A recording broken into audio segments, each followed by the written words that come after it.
시내소의 창업주는 제품의 품질을 유지하는 게 더 중요하기 때문에 생산량을 늘리는 거를 완전히 꺼려할 정도로 진짜 좀 외골수 기질이 강했었고요. 강릉의 모 업체가 수입사 타이틀을 갖고 있었는데 공식 수입사인데 영업을 하지 않으니까 수입 업체들이 시내소 본사에 연락을 해가지고 야, 우리한테 딜러권을 줘. 그럼 한국에서 되게 많이 팔아줄게 라고 했는데도 시내소 본사는 의리, 원래 미국 애들이나 유럽 애들한테 이런 소리 안 나오거든요. 의리를 내세우면서 거절을 할 정도였어요. 근데 아마도 그냥 시내소의 생산 규모를 봤을 때 미국에서 판매되는 물량을 소화하는 것만으로도 그렇게 큰 부족함이 없었기 때문에 아마도 그 당시에는 그랬던 것 같습니다.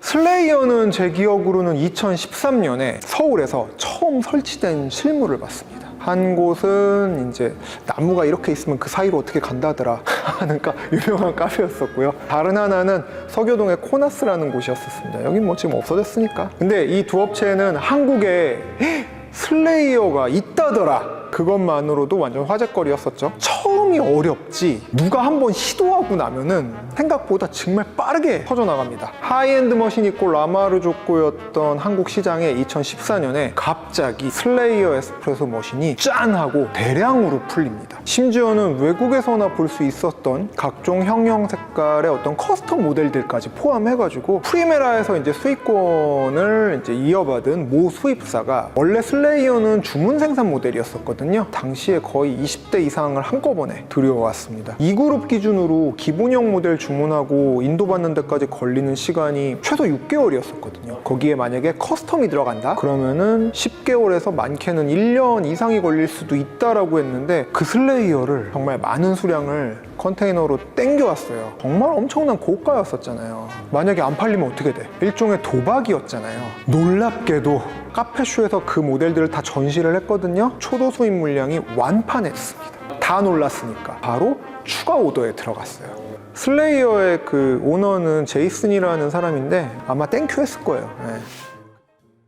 슬레이어가 2년 동안 어마어마한 물량이 풀렸어요. 그러면서 한국에서는 라마르조코가 그 전까지 갖고 있었던 하이엔드의 입지에서는 밀리게 됩니다. 앞서 언급했던 그 역사의 획을 그었다는 라마의 스트라다 시리즈가 한국에도 바로 수입이 됐어요. 그랬는데 판매 성적은 그리 신통하지가 않았었습니다. 라마르조코라는 브랜드를 본다라고 하면은 리네아 클래식만으로도 충분한 효용 가치가 있었고, 거기에 조금 더 돈을 쓴다라고 하면 GB5나 FP805로도 괜찮았거든요. 스트라다 같은 경우에는 리네아 클래식의 거의 2배가 넘는 가격이었었고, 뛰어난 전문가용 제품으로만 각인이 되다 보니까 이거를 소화할 수 있는 수요가 정말 제한적이었었어요. 그리고 어쨌든 대세가 슬레이어였기 때문에 추출에만 집중하는 장인 정신의 에스프레소 머신이다라는 이미지는 어쨌든 한국에서도 크게 작용을 했어요. 거기에 이제 디자인, 그리고 앞서 얘기했었던 교토 아라시마야점 그 흰색 커스텀 슬레이어가 정말 엄청난 영향을 미쳤었습니다. 그 당시에 슬레이어 머신을 도입하시는 분들의 이 컬러는 무조건 흰색이었을 정도였어요.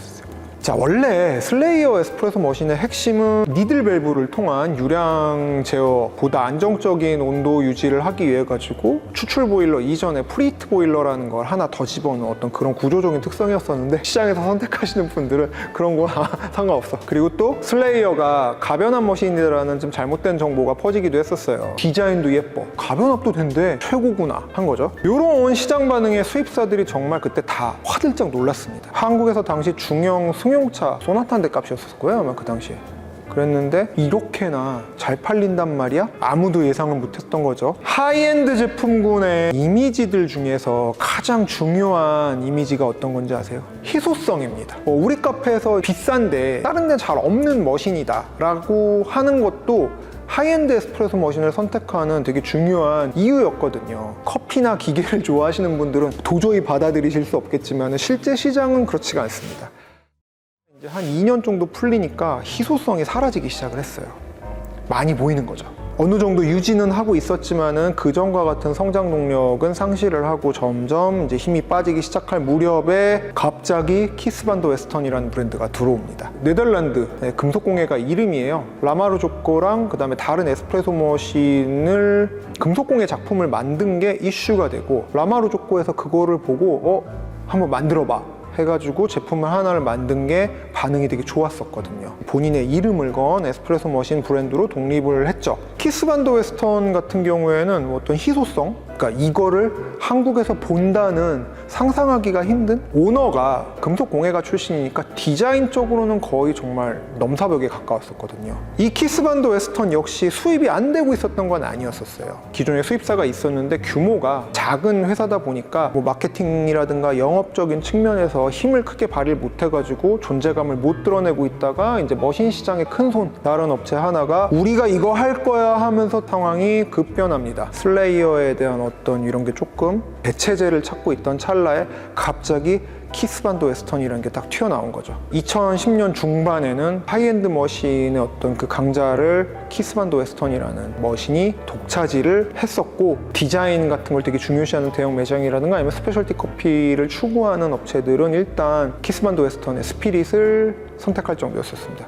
키스반더 웨스턴의 모델 1그룹 스피드스터라고 부르는데 개인적으로는 저도 소장하고 싶은 그런 디자인, 아주 멋진 제품이기도 하죠. 키스반더 웨스턴의 천하도 대략 한 2년 조금 넘게 간 것 같아요.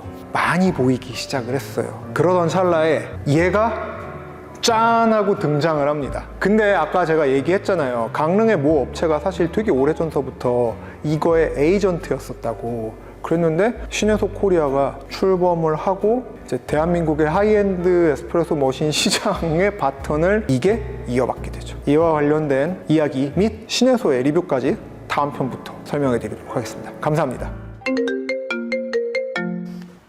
네, 형님. 귀찮은데 구독 안 하고 그냥 봐도 괜찮은 거 맞지? 아니요, 형님.